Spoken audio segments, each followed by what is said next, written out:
who's grounded when it comes to it's someone who's grounded when it comes to volunteering. So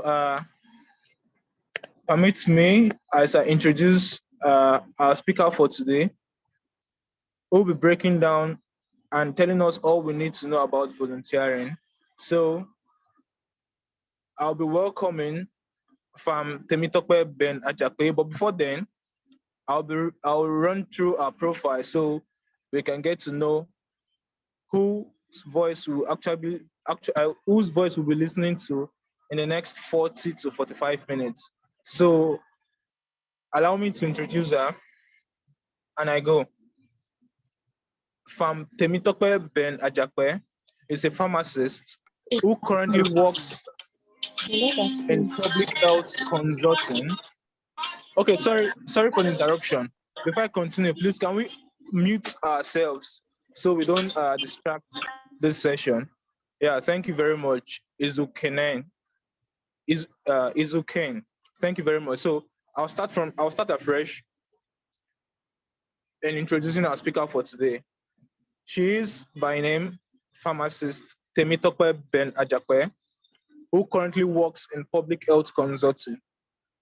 Our vision and strategy are rooted in the intersection between healthcare management, tech, and where health system utilizes structured and unstructured data to glean insights so they are applied to optimize processes, boost productivity, cut costs, improve marketing efforts, and more. Our career spans pharmaceutical regulation at the Pharmacist Council of Nigeria, PCN, now Pharmacy Council of Nigeria, Lagos Zonal Office, health systems strengthening at country level of the Organizations, World Health Organization Nigeria, policy, practice, and compliance, and also data management and advocacy at the International Pharmaceutical Federation, FIP, the Netherlands. She's passionate about the strengthening of African health systems by improving access to essential medicines and health commodities, especially in low resource settings and amongst underserved populations. She's also invested in strict pharmaceutical regulation at all levels in a bid to scale up country preparedness as it relates to the availability of safe, efficacious, and affordable medicines and health products. So join me as a welcome our speaker for today in the person of Fam Temitope Ben Ajakwe. We are Ma, we welcome you to our midst. We are happy to have you speak to us today. Thank you very much. Thank you so much, Anthony. Thanks for the warm welcome. And to everybody who's on the call, I want to say thank you for taking out of your time to join us today. Can everyone hear me, please? Sure, I can. So definitely, we can. Okay, so we'll get right into it. Once again, thank you so much for taking the time to join the session. And I hope that we're all able to glean a thing or two and we'll be able to utilize it. It's not just, I hope also to be able to learn from this session as well. We can all learn from each other. And already I like how some salient questions have already started coming in. Shout out to Kenneth for your question. At the end of the presentation, I would be answering your question about how to manage teams effectively. So please hold on for a quick second while I share my screen.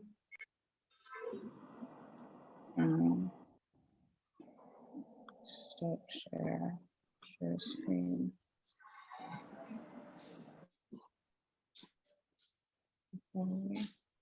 Okay.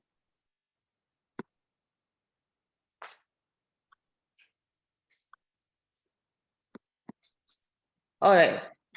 Can you see my screen?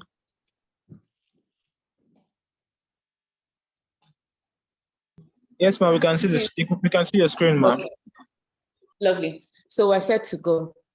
Like the moderator rightfully said, today I'm speaking about volunteering and how volunteering can be used as a pathway for our personal and professional development. As a young pharmacist, I've actually come a long way off of the back of volunteering. Before I started real jobs, I was exposed. I'm very thankful for the opportunities I got and the skills I've been able to hone and harness during the course of my journey. And most of them came through volunteering at student level, through the IPSF, through the Pharmaceutical Association of Nigerian Students, and also like even outside of students-led or youth-led networks in church, for religious and communal activities. So you see that volunteering actually takes a multitude of forms.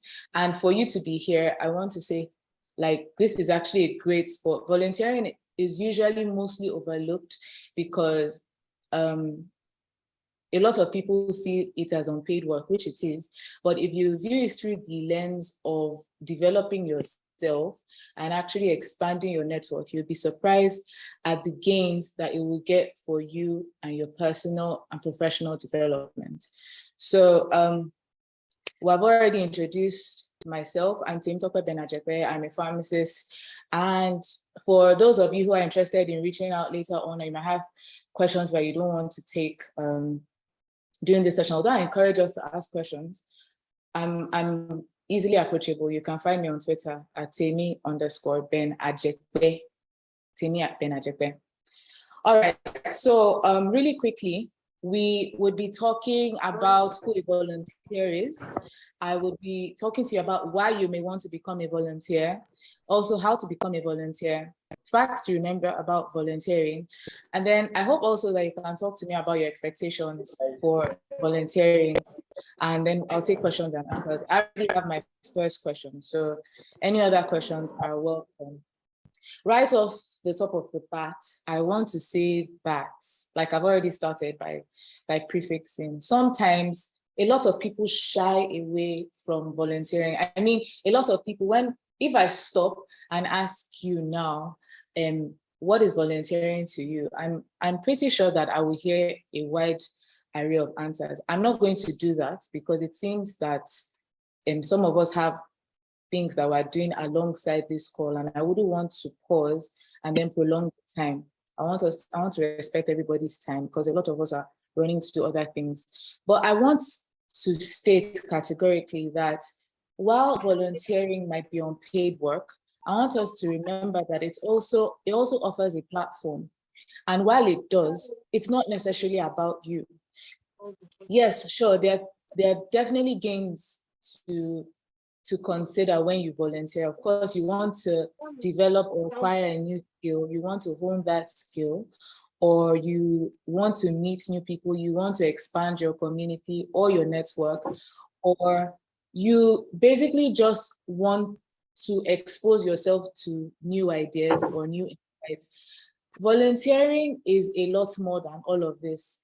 You do realize that there are problems that need to be solved, and you volunteering means that you are providing yourself, you are providing your skills and your time to basically bridge the gaps in all these spaces where the problems may be encountered, right?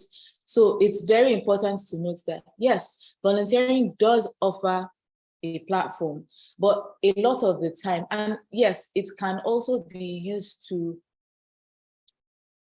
improve and increase your social capital. But I see a lot of young people making the mistake where it's almost become like a star thing. You do it to acquire glory, and there's nothing wrong with that. I don't want my words to be misconstrued, but sometimes you need to realize that it's not about you. You don't want to focus so much on becoming the face or poster child of something and then neglect why you're even there in the first place. So I hope I'm clear with that. So let's talk in detail. Who is a volunteer, right? I think definitions are very important. Definitions are very important as it helps us to basically understand what we are even dabbling into in the first place. So who is a volunteer? And the dictionary, the Oxford Dictionary basically defines a volunteer as a person who freely offers to take part in an enterprise or undertake a task, or a person who works for an organization without being paid. So you freely offer your services and your time to solve a problem or to create a solution, either or, right? Would you be so kind to mute your mics? There are a lot of other people on the call, so please let's not stop other people from enjoying why they came in the first place. So I've created, a volunteer basically chooses to give their skills and time to a determined cause. There could be a problem that needs fixing, and a volunteer says, okay, I'm here. I offer my time, I offer my skills to actually solve this problem, or I offer my time, I offer my skills to ensure that this thing or this process moves smoothly. It could be teaching children in underserved communities the English language, or just basically taking them through extracurricular activities. Also, a volunteer helps out the community and the not-for-profit organization that they volunteer with. So in our own practice, or in our own neck of the woods as student pharmacists, because everybody here, I imagine, is a student pharmacist, we would volunteer our time and our skills basically in public health outreaches. So maybe you've attended a public health outreach and you've basically helped members of the community to access some much needed public health care, right?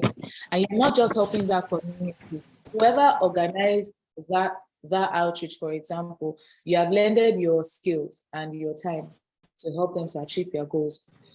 A volunteer also gets some form of value, could be personal or professional development from doing the work assigned them. So off the back of the health outreach example I just cited, you as a student professional, you as a student pharmacist, if you offered your time and services towards a public health outreach, for example, you are basically utilizing the knowledge that you have and gaining practical experience as you go. So what that translates to is real-time experience, basically putting your knowledge into practice. And that works for you because what that does is it encourages you, it helps you become more confident in your abilities. You are able to interact with your colleagues and other members of the health care team. So if you have not necessarily had any real life, real world experience, a public health outreach is a great place where you understand things like patient counseling and you're able to do it in real time, or you're able to dispense medicines and the like. A volunteer does work for free mostly. So like I've already said, like we have beat this point too much. Volunteers should not expect to be paid. While they might get a stipend or they are offered some form of compensation to help with logistics and the like, you're not actually being paid for your time or for your service or for your skill. And then lastly, the volunteer works in a specially assigned volunteer role. So there are different specially designed assigned volunteer roles. So that's basically who a volunteer is. I also want to touch quickly on why you may consider becoming a volunteer.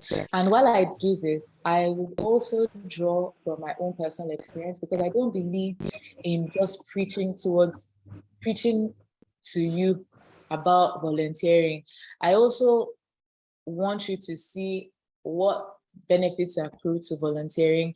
And also I'm a very hands-on, practical sort of person. It's not just enough to talk. It's also important that I share my experience. And while this might not work for everybody, it's very important to state that our journeys are very different. So what works for me may be completely different for you, because our temperaments are very different, our backgrounds are very different, our value and belief systems, our principles, our morals are different. So it basically boils down to who you are as a person and what you value and what your principles are, right? But I would still like to share because I think there are some common denominators that we can draw across all of our combined experiences. So I've summarized it. What are some of the things that may make you want to consider volunteering? The very first thing the very first category I would like to talk briefly on is personal development. And personal development, I've also broken it down into 3 bullet points, which I'll expand on. So first of all, you gain confidence. A lot of times as young people, because we are inexperienced and we've not had real life experiences, sometimes you might not feel so confident in the work that you can put out, because you feel, I've not done this before. And I'll be the very first to admit that it can be quite frightening. And when you're a newbie, when you're a greenhorn in a certain area or aspect, employers, for example, they might not necessarily want to put their money on you, but you do need to prove, you need some form of proof as leverage to show your potential employer that this work or this role, I'm a very good fit for it, because here are some things that I have done. Here are some things that I'm able to do, and here's the proof that I can do it. In my own personal experience, that has worked very much for me, because transitioning from pharmacy school into the labor market as such wasn't exactly the smoothest journey, but I think it was made a lot easier as compared to a lot of my contemporaries, because I had a lot of capital in the form of voluntary work experience that I could draw from, right? Hello, please, once again, I just want to ask people on the call, will you kindly mute your mic, because it's interfering with the talk, please. Please, can you mute your mic if you're the one who's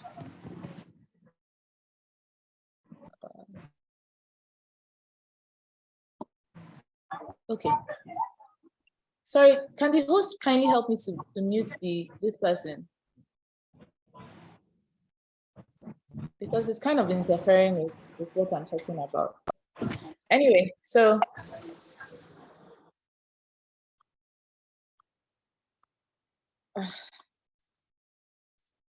sorry about that. Okay.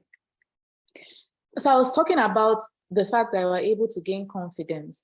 And when you're able to gain confidence, like volunteering helps you to try something for the first time, and you're able to do that again and again until you're able to become confident in your abilities and be able to sell that part of you.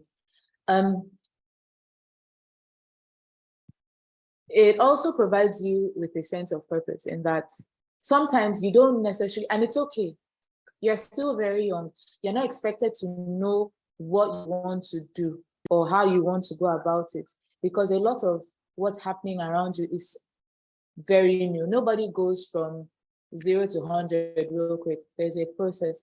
So volunteering actually affords you the opportunity to learn more about yourself, your likes, your dislikes, your strengths, your weaknesses, the opportunities that you have, what are certain threats to you. So that's what volunteering affords you, and you're able to find purpose in your life, or in your profession, or in the things that you hold dear as you journey through life. And it basically just lends on to the next point I want to talk about, making a difference. So if there's a problem around you in your immediate community, you volunteering, you stepping up to the plate also allows you to become an active contributor into creating the solutions. Also, I'm not going to, it's one of the biggest bullet points, and that's pretty much why I made it last, is to learn new skills. Most of the time, in fact, every volunteering role I've entered, or in the beginning for me, it was more about learning new skills. Even though maybe on the job you realize that you have a natural flair for this, or you are pretty good at it. So people say, this guy has a knack for this thing. But you also learn that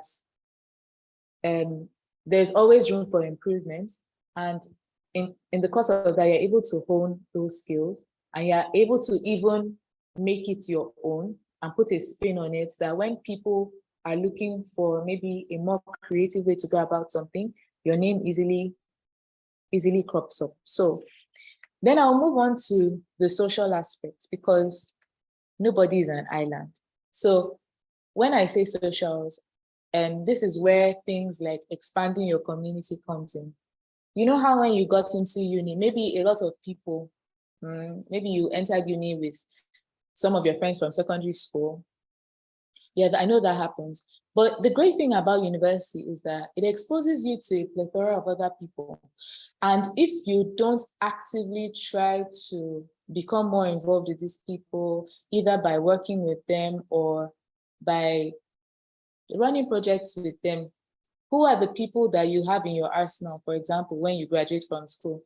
I don't know if you have attended events of senior colleagues where they're like, oh, my classmate is the registrar. Oh, my classmate is the director at so and so. Oh, my classmate. This is actually where it all starts, because you're not just classmates. You have the opportunity to actually begin working with yourselves and understanding how these processes are all about. So that's very good, that's a perk for volunteering, because it affords the opportunity to start right now, and you don't have to wait until much later. You can even begin right now. You can begin your own student-led NGOs. You can begin you can even start developing the skills that you need to run your industries or companies and whatnot. Also, it helps you to meet new people that come from different backgrounds as you, people that hold varying belief systems or principles from you. It also allows you to have fun, because I hope you know that the university is more than a place where you go to read. While reading is very important, and you should read, the university is also important for other things, like developing skills, like we've talked about, like meeting new people, as we've said, and also just creating memories. So volunteering is a great way to look back and say, oh, I left a legacy in this community. Oh, I impacted someone here. That's a perk for volunteering. It increases your social skills. For people that are very introverted, it helps you learn how to manage people and how to become more, I don't want to use the word confidence, because introverted people are not necessarily not confident, but it helps you to be able to step up to the plate and manage people who are more extroverted, for example. And for the people who seem to have better interpersonal skills, it helps you to appreciate the people who are much more on the reserved spectrum, reserved side of the spectrum. So it creates a balance somewhat. And this is important. It also improves your self-esteem, which we have talked about. The last and not the least is professional development, which I think I've saved for the last, because this is very big. This is very big in my books. A lot of the time, I've taken up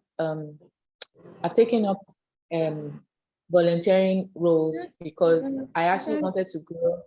Once again, I'm going to ask that please, whoever has his mic on should kindly mute themselves, so that you don't disrupt the rest of us who are trying to learn. Okay, so professional development. We've touched about learning new skills. I'm a big advocate on challenging yourself, because when you challenge yourself, you expose yourself to growth. Growth is not easy. Growth is not cute. Growth is not sweet or no. Growth sometimes can be messy, and growth involves you leaving your comfort zone and taking on things that you might not necessarily feel comfortable with. But it's important because when you are able to take on more challenges, you are able to add more accolades, or you're able to add more medals to your chest. And this is what you're able to showcase when you go out into the labor market. And this is what makes you marketable. This is what becomes your unique selling point and makes maybe employers or collaborators to pick you over 1,000 others, because there are several other people who are vying for the same thing that you are. So why not put yourself in a vantage position? Why not make yourself more enticing to the people that you are looking at, right? Also, it provides job prospects, because, and I'm saying this from personal experience, a lot of things that I did while volunteering, especially while trying to marry a lot of things and trying to organize a lot of things, you see that you meet a lot of people, and if you're able to impress them the right way, you see that it's easier for them to speak your name in a room where you might not necessarily have had access. So while people are saying, oh, there are no jobs or this or that, you see that people, when there's an opening somewhere, it's easier for them to recommend you, because they're like, oh, and I know this young man, oh, I know this young lady who has done phenomenal work. This person has done this thing for. So once again, it's that capital that you're now leveraging on that is able to push you and make you stand outside of the crowd and heads and shoulders above the crowd. It's easier for them to pinpoint you and say, I'm going to take a chance on that person. Why? Because I've seen the work that this person has done before, as opposed to somebody who has not done anything at all. It can also help you, outside of all of this, it can actually help you become happier. Personally, I'm someone who I could be described as someone who gets restless. I could be quite restless. I don't like feeling caged. I'm not necessarily someone who enjoys being out there in the front or being poster child for something. No, I do like my space, and I like being able to enjoy the things that I enjoy without intervention from anybody. But sometimes you see that sometimes when you do the same thing over and over, it could be quite monotonous. So when you volunteer for something new, you learn something new. You have amassed a new skill, or you have amassed a new experience, or you just see that you have added something new to your repertoire. And it's great. It's actually great, because you never know where these experiences could just single you out for something. Personally, I've seen where something I did not necessarily think I thought I was doing it for the fun of it, actually came through, because I recounted something that happened to somebody who recounted it to somebody else, and the flurry of events that happened after that, you'll be very surprised. So I want us to look at it not from a financial or monetary gain aspect. Look at it from there are so many other components to this. There's the experiences. You get to meet people who are very different from you, and you are able to hear their point of view or their perspectives on certain things. And what that does, right? It expands your thinking. It expands the way you view things. You're like, I've never thought about this thing in that way before. And you know how they say a new mind stretch to new dimension, to new areas or to new dimensions can never snap back to where it was before. All of this just basically expands you as a person. And You gain friends in the process. You're able to expand your professional network. You're able to learn new skills. You're able to learn new information that right off the bat, you might not necessarily think is useful. But much later on down the line, you find that this is actually insightful information. So on to the next one, how to become a volunteer. There's a lot of ways you can, but it's very important that you start in your immediate community. Start in your immediate community. That helps. So you can start local service organizations. There's the Rotary Club, there's the Global Shapers, for example, there's the Lions Club, there's the communities like museums, theaters. I recently linked up a pharmacy student who I thought had maybe a more creative or artistic flair with people who would like to take Hereward, which is a stage play, across universities in Nigeria. And I thought why I did that was I thought this person will really enjoy this, and it will provide for very good extracurricular activities outside of pharmacy school. Student organizations like our Pharmaceutical Association of Nigerian Students, for example, like the Drug Free Club, for example. Then there are the youth organizations and the after-school programs and sport groups. There are the political organizations, for example. Then there are the professional associations. So these are all places where you can actually start to dig your foot in and try to get some footing, try to understand the structure, how it works. And some of the benefits of actually volunteering your time, you start to understand how things work in the real world. A lot of times you find that young people are alienated from the real world because they are confined within the four walls of a university. They are confined within the four walls of a university and a classroom, and they don't know what exactly is happening on the outside. So when they are now released out into the world, they struggle to find their footing. I see it happen time and time again. So when you join these organizations, you see how things work. You're able to acclimatize yourself quickly. You're able to understand the processes, and you're able to quickly adapt and apply yourselves. Facts to remember. It's important to know that volunteering is a matter of choice. Personally, I don't think it's something that should be forced on you. You're the one that should say you would love to volunteer. And when you say you want to volunteer, it's up to you to do the groundwork. It's up to you to do the research.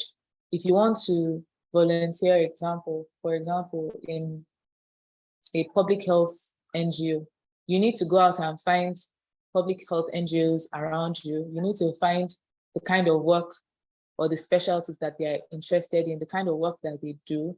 You need to understand what their goals are. And if it aligns with your own end goals as a young professional or as an emerging professional, and if you don't know yet what you want to do, that's also fine. You can be like me. I moved around a lot. When I was in school, I volunteered with media. I was in the press club for a while. I was active in Pharmaceutical Association of Nigerian Students through IPSF. Every time I went back home for vacations, I always got a vac job. Now, I'm not going to lie, quite a number of them were paid, but quite a number of them also were not. Because when I was in Red Media, I was even the one spending, like, I would save my allowance, part of my allowance from school. And then that was what was transporting me to work and back. And that was what helped me to develop my writing talent as it was then, because then people used to tell me I could write. I wasn't so confident in it. I thought I was an okay writer. So I went somewhere where I thought they could develop that skill further. So, like, move around if you're not sure. Maybe you could set goals for yourself. Oh, I would like to develop my writing skills. Oh, I would like to develop my stakeholder engagement skills. So you'd volunteer your time with you can volunteer your time with the Drug Free Club, for example, and say, okay, I would like to be among the people that will go and speak with maybe schools, for example, for us to have talks with the students. I would interface, I would gladly volunteer myself to interface, to handle communications and all of that. Also, you should know that volunteering ideally takes place in the not-for-profit sector, in the third sector. But I'm finding that these days, I don't want to speak too much on that. Some established companies will allow you to volunteer for them for free. So if it's your cup of tea and you know to develop your skill, I think you should totally go for it. As student pharmacists now, you might say you walk up to a community pharmacy, for example, and be like, I'd like to volunteer my time because I would like to learn here. I would like to trade my time while I develop my patient counseling skills, while I learn the drugs better. So it's a trade. Volunteering is almost always a trade. While you might not be getting the monetary or financial gains, but there are different gains. You can choose to broaden your drug knowledge, for example. Also, it's about participating in your immediate community.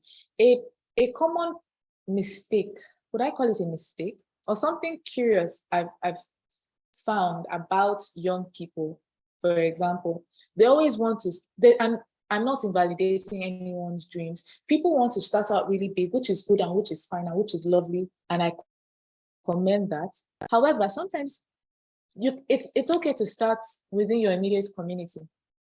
Sometimes I get young people saying, oh, I would like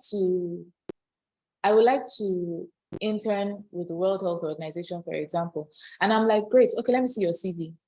And I kid you not, there is absolutely nothing on that CV. And I'm like, tell me your plans. How do you want to go about this? How do you want to go about this? So you can start within your immediate community, and then you climb, you progress, you steadily progress through as you journey along life, right? So there's nothing wrong. Start where you are. You can volunteer in church. You can volunteer with media. And what that helps you do is that you're able to strengthen your your hardware skills in church, right? Join the media team. Or you can join the press club. What that does is strengthens your writing, for example.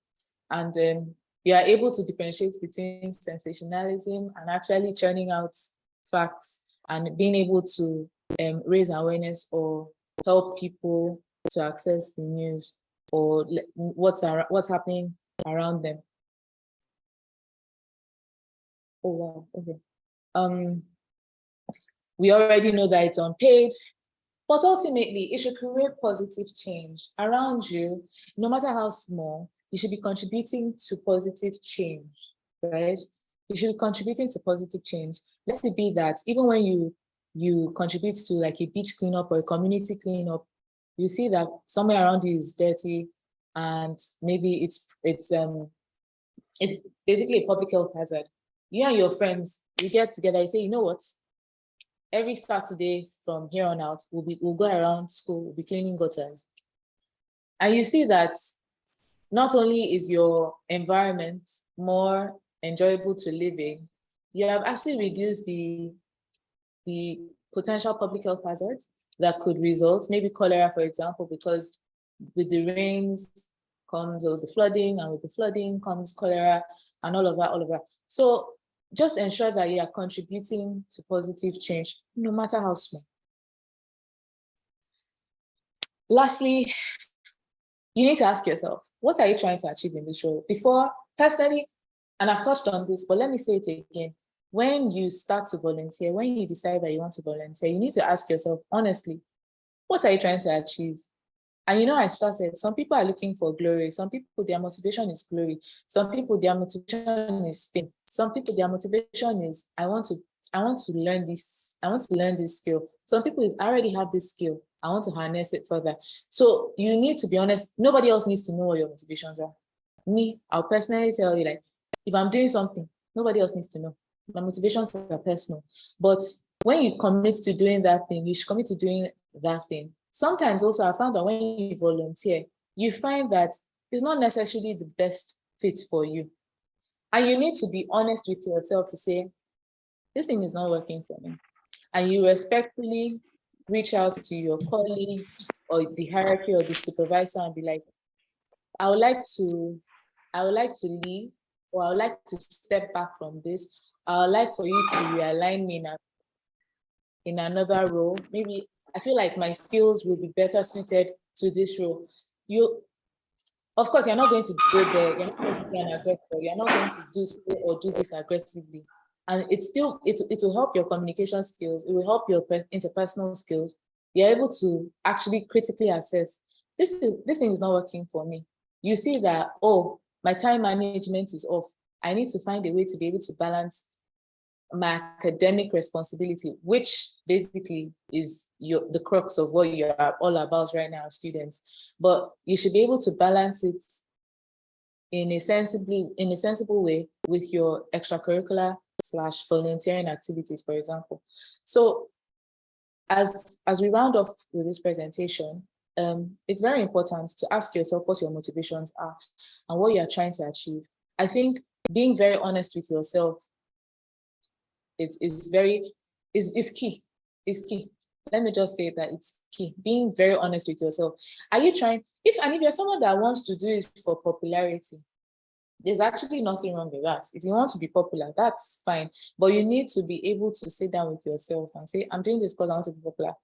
And then go a step further and ask, okay, but why am I trying to be popular, right? Because people's motivations are different. But when you're volunteering, as I said when I started this presentation, you need to step outside of yourself for a bit and realize that volunteering offers a platform and it's great for you to achieve a number of things. But you also need to realize that it's bigger than you. In the end, as you're gaining your popularity, the objectives, the set of objectives or the goals that you're trying to achieve as a team or in collaboration with other members, are they being achieved? So yes, ask yourself this question. It's very, very important. And you find that this just starts the roadmap, basically. Especially if you are someone who journals or documents your trajectory, or you have already determined the course. And I encourage this actually. I actually advise, when you start as a student pharmacist, don't say that it's too early. You can actually map out what you would like to achieve. And yes, things might shift, things might change as you go along, and that's perfectly fine. However, you should have like a working document that is constantly being updated, because whenever you do something like volunteer, for example, you see that there's an end game to it and you're not just moving around in circles. Yeah, so that's my presentation. And I would like to quickly answer Kenneth's question. Kenneth asked the question at the beginning where he's like, well, how do you manage teams, for example? Kenneth, and please correct me, you can come again with your question, but what I understood from your question, you are basically asking, as a volunteer working with teams and you're leading teams, how can you do that effectively? Was that your question?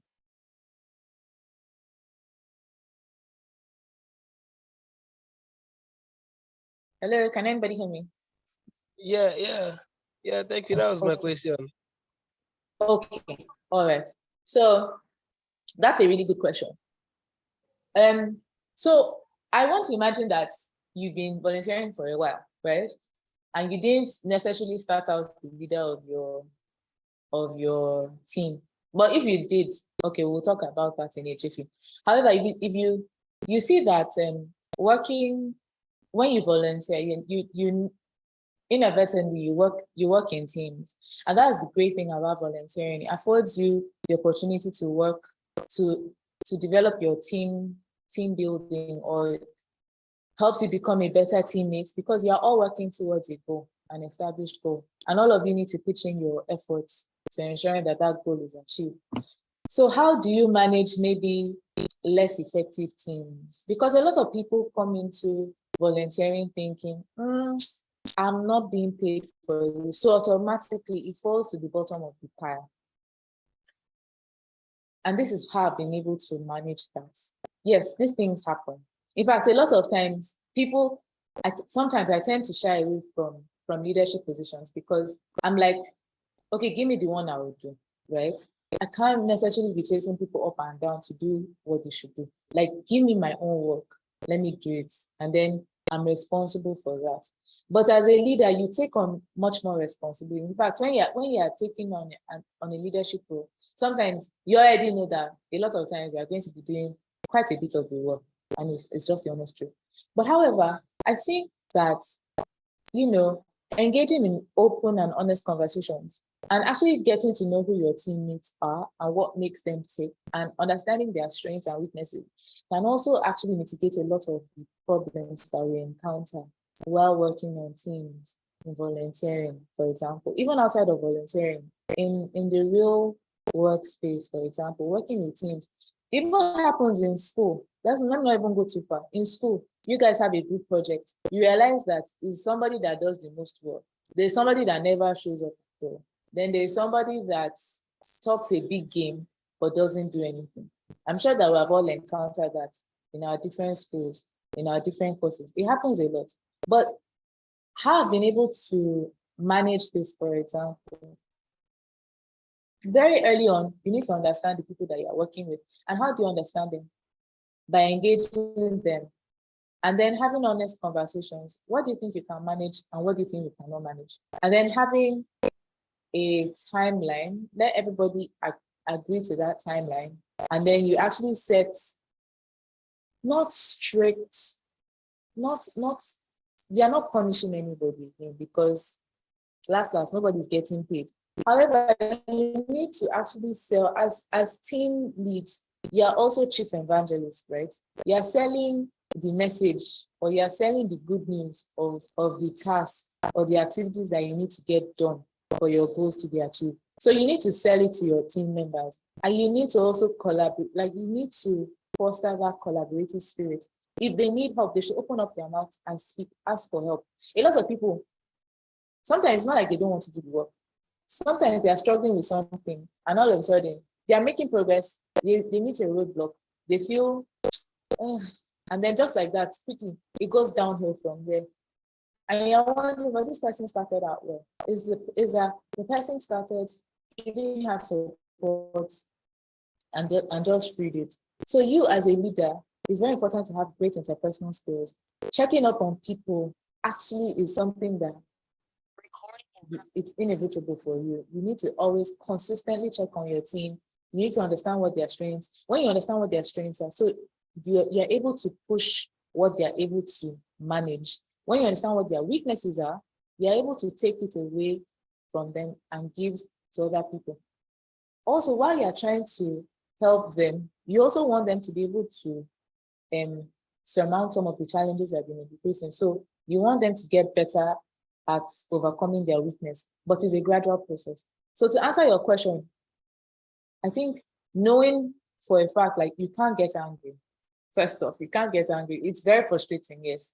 But if there are ways that you can delegate and basically make bite-sized pieces for people to easily digest, it goes a long way.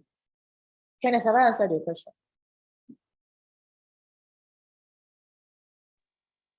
Yes, thank you so much. You're welcome. Please, if we have any other questions, I'm happy to take them.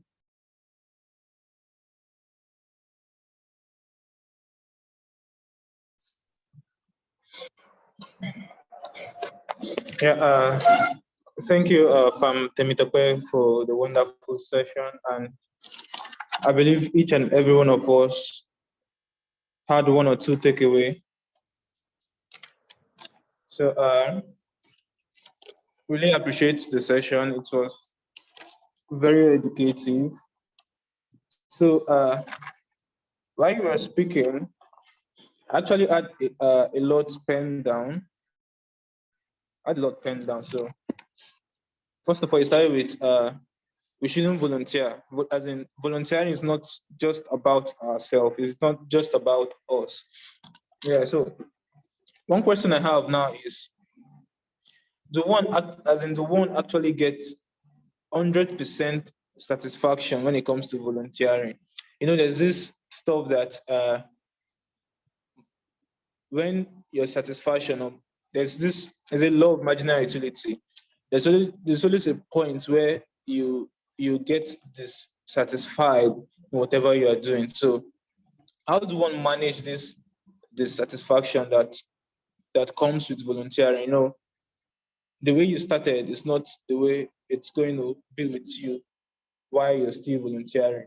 There'll be a point where there will be dissatisfaction while volunteering. So how do one manage this satisfaction that comes to, as in that comes with volunteering? That's a very good question. Thanks for that. I personally can relate to that. It's very true. Sometimes you start out something, and then midway you're like wondering why did I even do this? So first of all, I'm going to start by saying, remember the why of why you started. And if you remember while I was talking earlier, I mentioned that it's very important for you to honestly ask yourself the reason why you're doing things, because when you have that, and you don't need to share that with anybody, that's personal to you. When you know why you're doing a certain thing and you're convinced, you can listen to advice from different quarters, but deep down, you know why you're doing something and how it aligns with your personal goals and your mission and vision statement and all of that good stuff. However, midway, you can get midway into a project or into a volunteering session, and you realize you are constantly being frustrated. You're not getting what you want out of it. So that's where you stop. And then you need to remember your why. And then you recalibrate. And you now start to basically evaluate, is this thing, yes, it's challenging. Yes, it's frustrating me, but am I still achieving what I set out to? And so that's where growth metrics, like you see, okay, I've been able to do this in this amount of time. When I started, I wasn't good at this, but now I'm able to do this. Okay, when I started, these people were not, this thing was a huge problem, but we're here now and we're being able to achieve this. Do you understand? So you look at it from both a personal and collaborative standpoint. You're looking at it from your personal goals that you have set for yourself. You're looking at it also from the collaborative efforts or team efforts, like this is what we set out to do. Are we achieving it? And that's why it's very important to have regular check-ins with yourself. Then you also notice that when I was talked about me, even personally, there are sometimes I've walked away from something that I volunteered to do. But of course, you don't ghost it. You don't ghost it.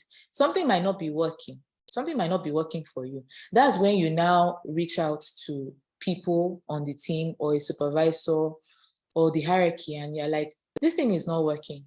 And for you to even take that route, you need to have honestly assessed the situation so that you can speak intelligibly and say, this is not working and here's why. Or here are the suggestions I'm proffering. And as you're doing that, you should also be able to listen to the other party.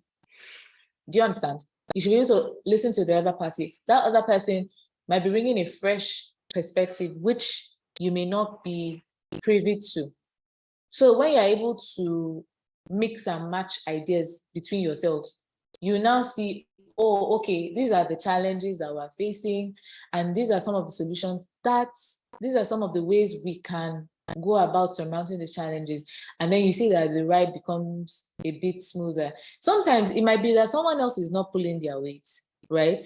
So when you guys get together and you discuss it, either you call that person and you let the person know, or between all of you, you're able to redistribute the workload so that one person is not feeling completely overwhelmed or feeling frustrated by the whole process.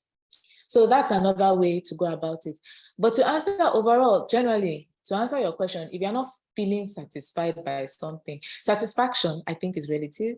So what someone might find satisfying, what you might find unsatisfactory right now, much later down the line, you'll be grateful for going through that experience. Like, okay, so here's a general one. A lot of people will be like, pharmacy school. You know, when pharmacy school starts to trend on Twitter and everybody is sharing their experiences, and it's like, did we all go to the same school? And it's like, people, like, we almost died. But then later on, you just be like, you're grateful for the experience. Because of this, you're able to handle this better. I've seen quite a number, some of the places where I've worked, or some of the conversations that I've been privileged to listen into, they say, oh, pharmacists are sometimes better people to work with because they're able to think creatively around a problem, or they're able to withstand pressure, or they're able to deal with stress better than some other people, some other professionals. That's not to encourage some of the terrible things we go through in pharmacy school. But what I'm trying to say is that sometimes much later on down the line, you actually appreciate some of what may be considered unsatisfactory right now. You begin to appreciate it much later because it instills in you new knowledge and new skills on how to tackle new problems and new responsibilities as you journey along life. I hope that answers your question. Yes, Ma, it really answered my question. Thank you very much, Ma. Okay, I have one more question before the floor is open for other persons to ask their questions. Yeah, from the definition of volunteering, without the word free, as in without the word free, it's best regarded as no volunteering. So I want to ask this question because actually I volunteered to work in a pharmacy during the lockdown, during the strike period. And for the first 2 months, I wasn't paid, as in no incentive, no form of encouragement. But along the line, I got paid. So I want to ask now, when one gets paid while volunteering, will you still regard that as volunteering? Or is it now out of the contest, volunteering? Is it still volunteering? It's no longer volunteering? I think it's one of two things. It could either be you have transitioned from a volunteering position to a fixed time role, a full-time role. That's one. Or it could be that you are now being incentivized, but it might not necessarily be the payment or whatever stipend you're receiving is not enough compensation for the services that you provide, right?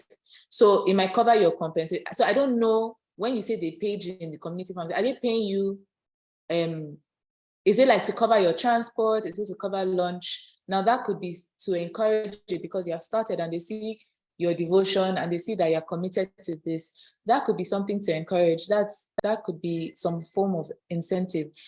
And that's on one side of the coin. On the other side, it could be that you have transitioned from volunteering into a full-time role or into a fixed position. So that's why I say it could go two ways. So once you have transitioned into a full-time role or a fixed position, you're no longer volunteering because then you now have all the benefits that accrue to being in that position or to being a full-time staff. You're no longer referred to as a volunteer. You are maybe a junior staff, or maybe you're a staff. You have all the benefits. You have a take-home salary, you have benefits, you have health insurance, all of that good stuff. Then that's one. Then the other one, you're still a volunteer, but they understand how the country is and they want to encourage you because they are seeing that you're committed to this thing. So you're still a volunteer, but they offer to cover your transport, they offer to buy you lunch, and then you're still a volunteer, so to speak, or some maybe contract staff, depending on the modalities involved. So it's one of two things, really. Okay, thank you very much, Ma, for the answers you give to the questions. So, do any of us have any questions? Any question for our speaker? Any question for our speaker? You can also use the chat session to type your questions, or you can simply unmute yourself to ask your question. So we're at the point where we should ask questions. Okay, Ma, we have a question for you from Caleb Nzubechi. So okay. The question goes to us. He said, Please, Ma, can you shed more light on making research and finding NGOs and how to find them and where to? This is a very good question. Thank you. This is a very good question. I was hoping someone would ask me this question. So a good place to start is, like I said, when you want to start out in volunteering, a good place to start is your immediate community. As students, I think a very good place to begin would be your student associations or your students groups. So as student pharmacists, we have the Pharmaceutical Association of Nigerian Students, which extends into the International Pharmaceutical Students Federation, IPSF. So that's a really good place to start. In your universities, you have different student groups. There's the press club, there's theater, there's, 2 years out of university, I've forgotten the other groups. But yeah, the other groups. And then you see every now and then people come into school and they are looking for students to join something. So you see, depending on your interest, and that's why you need to have a working, like you need to interact with your fellow students, for example. You see that people that are looking for student volunteers, for example, they might come into your campuses, for example, and share information. So if you're interested in data, I know like data science networks, they have their campus, they have their campuses, they have ambassadors, different, in fact, all sorts of interest groups, for example, they will have the ambassadors. So you reach out to them, those ones, they're almost always responsible for raising awareness and sharing information on these sort of activities. So that's one. Also, religious and social groups, they're scattered everywhere, like in church, campus fellowships, Muslim societies. You see, like every time there will be announcements, so keep your ears to the ground for that. Then even outside of the campus community, there are places where you can actually just check. I know there are places, for example, back in the day, I used to frequent websites like Opportunity Desk, yes. There's a section for volunteering, I believe. So you can check out sites like that. Keep your eyes peeled for information shared across students' groups, WhatsApp groups, broadcast messages. I find a lot of information is shared across those mediums or those media. So keep your eyes peeled for that. Your PRO, your PANS PRO, your different respective schools too. Anytime information like that is shared, it almost always comes through them. So they should be in your close quarters is what I'm trying to say.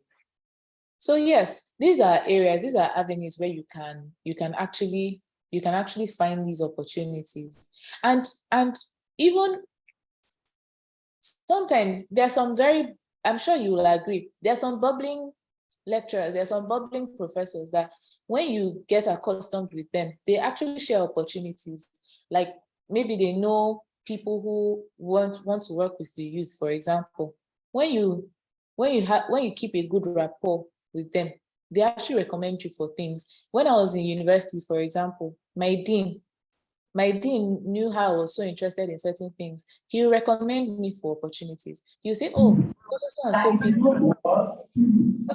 people, they're looking for students that can do this. And he'll recommend me and he'll give me a letter to put. So keep a good rapport with keep a good, friendly, respectable rapport with your lecturers too, because they can be quite the resource too when you're looking for opportunities like this. Yeah, thank you very much, Ma, for the response. Okay, one more question, Ma, from my hand. Yeah, I actually read your profile and you had the opportunity to intern with World Health Organization Nigeria. So the question now is, how do you get in and what was the experience like? Okay, I got into the World Health Organization for my industrial training period. So the school I finished from, industrial training happens in the second semester of your 4th year. And that happens for 3 months. But because it extends into the long vacation, when I was applying for this internship, I basically signed up for 6 months. And I'm not going to say it was a walk in the park, because it wasn't. In fact, this time when I finally got in, that was I think my third application. So it's something that I've been trying. And before that time, every single year before I got into the World Health Organization, during my vacations, I had worked elsewhere every single year. So like I already had quite a bit of experience on my CV. And I was also going for conferences. I was also very active in IPSF. At a point, I was the contact person for the Pharmaceutical Association of Nigerian Students. So all of that basically helped me to score that. So yes, a lot of research on my part, because I needed to go on their website to understand how the application process worked, which is quite a lengthy process. But that's to answer one side of your question. To answer the other aspect of your question, how was the experience? It was absolutely phenomenal, in that I was able to work alongside I was able to work on different themes. Although I was originally posted to the health system strengthening cluster, particularly in the essential medicines and health products and innovative technologies units of that health system strengthening cluster. But because I had 6 months, I was able to move around. I even went to EPI at a point. So I was able to make friends, and through work ethic, I was able to work with quite a number of people, that even when I finished my 6 months, I got a 3-month extension. So overall, I worked there for 9 months, and I resumed school my final year very late. But it was a very, very beautiful experience. It exposed me to a lot of things, which I still draw on from now. I met a lot of people who I now currently work with. Do you understand? I work with a lot of people that I met. In fact,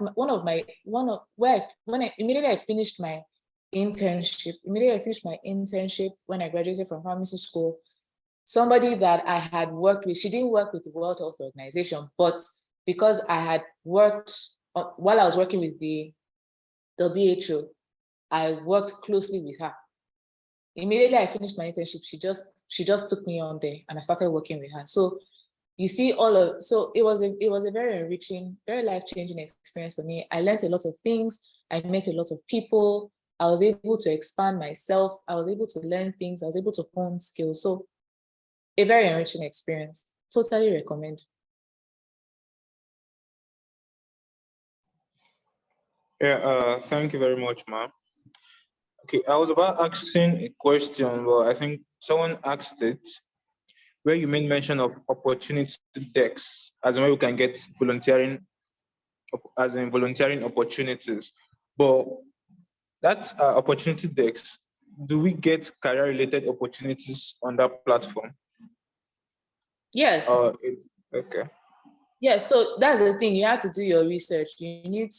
Sometimes you even need to leave that particular, you may need to follow the link because you know what they do is they just aggregate all these opportunities and put on their platform. You're the one that will now do the nitty-gritty work and go around snooping and digging, go onto the original poster sites, see what they're all about, their objectives, everything. You're the one that does the work and see how it ties in with you and how it aligns with you. So yes, I know when I was in uni, I used to be on their site a lot.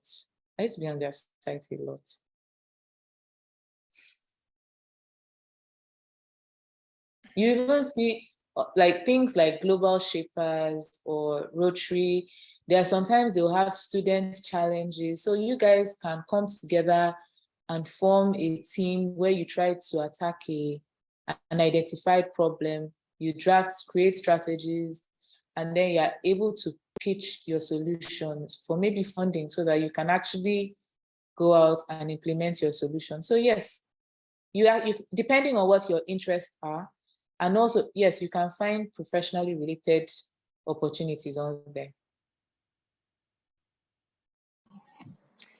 Okay, thank you, Ma. Thank you, ma'am. So any other person with any question to ask, probably want to gain clarity on a subject matter you can relating to volunteering.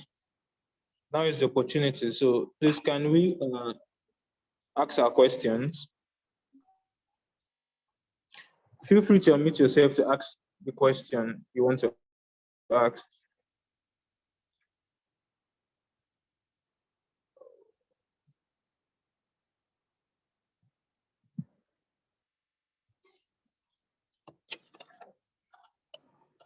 Okay.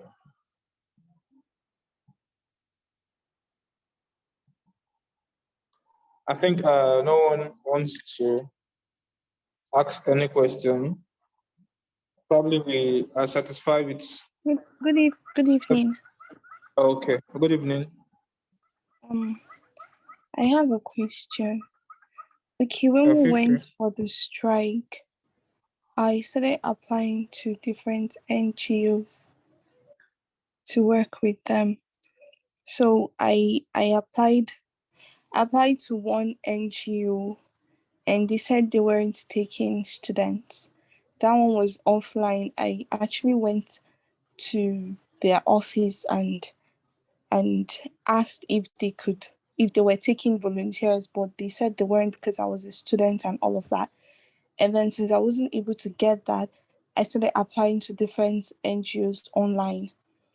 And after applying to like so many different NGOs, I was not called back, I wasn't contacted, I wasn't sought for, I didn't hear anything from them. So my question is there something we as students are supposed to do to better position ourselves for these opportunities? Do you get me? Yes, I heard you. That's a beautiful question, actually. Thanks for asking it. Okay, so yes, two things. First of all, I don't want you to take rejection personally.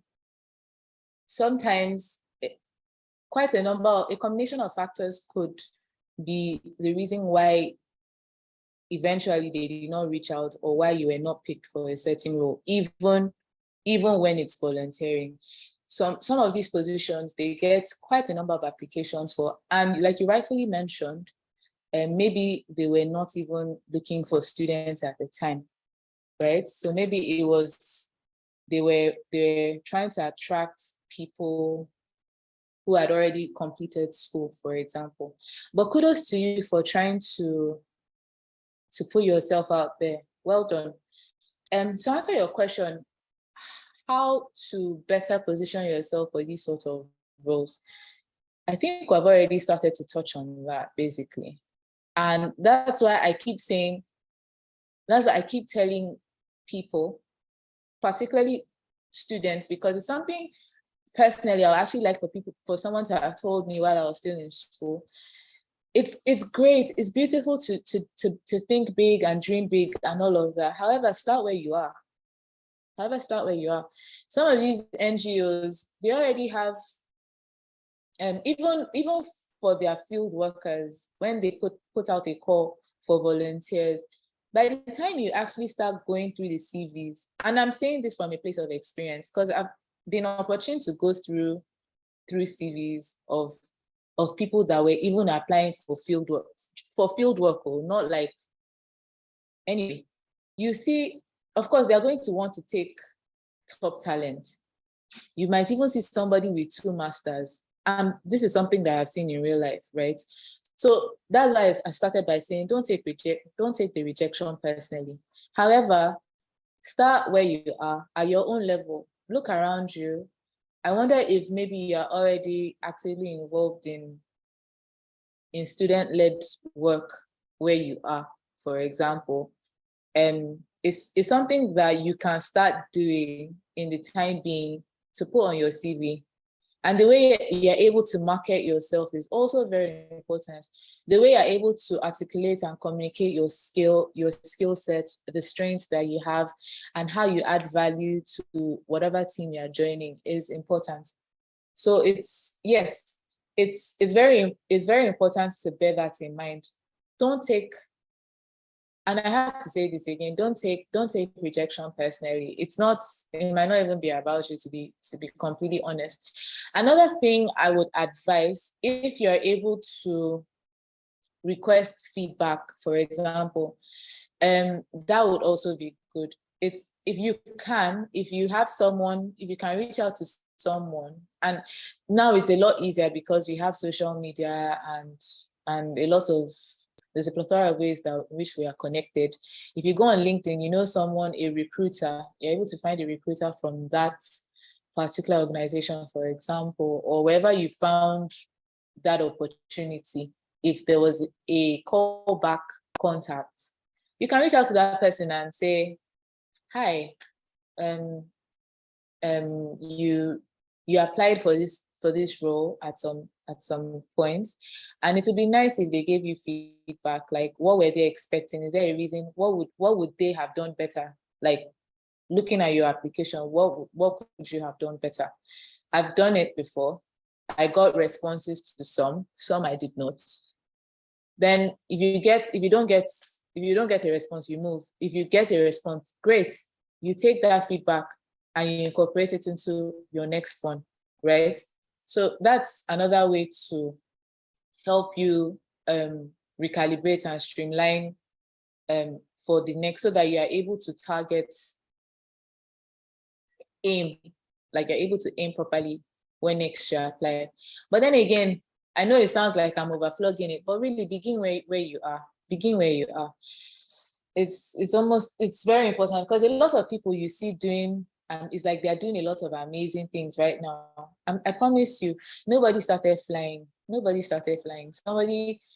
Somebody crawled and then they began to walk before they started to run, and they're flying.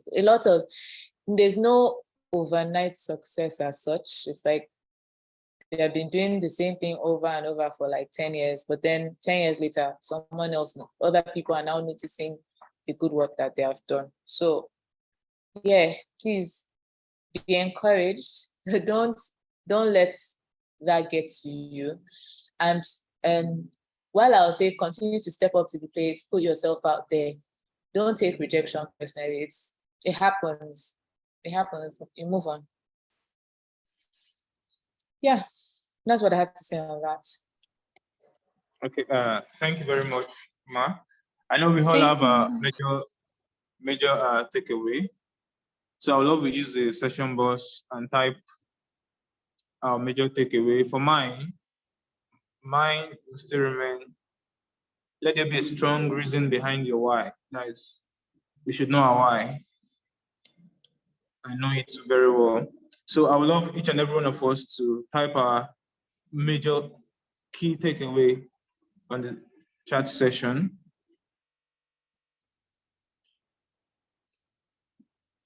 Yeah, thank you so much, Ma, for today's session. Really appreciate. And you're welcome. Thank you so much for having me. yeah, Thank you to everyone who actually, showed up. Thank you. yeah, you actually exposed us to so many things. We appreciate, Ma. God bless you, Ma. Amen. And you too. Yes, Ma. So our major takeaway on the chat session before we'll call the session a session.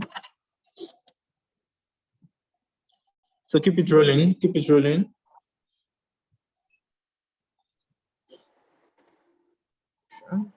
Yeah, we shouldn't take rejection personal. Thank you very much, Ma. Thank you. We appreciate.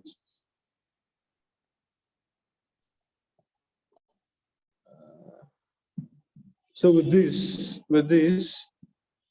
the session is actually coming to an end, but we can still keep the major take home coming.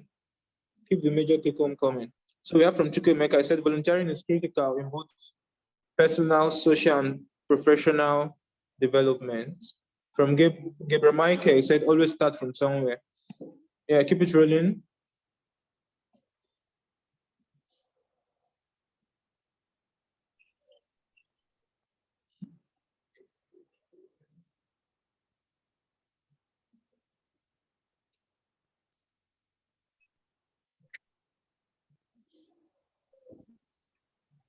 Okay. Once again, thank you very much, Ma. We appreciate your time for taking out the time to be with us today.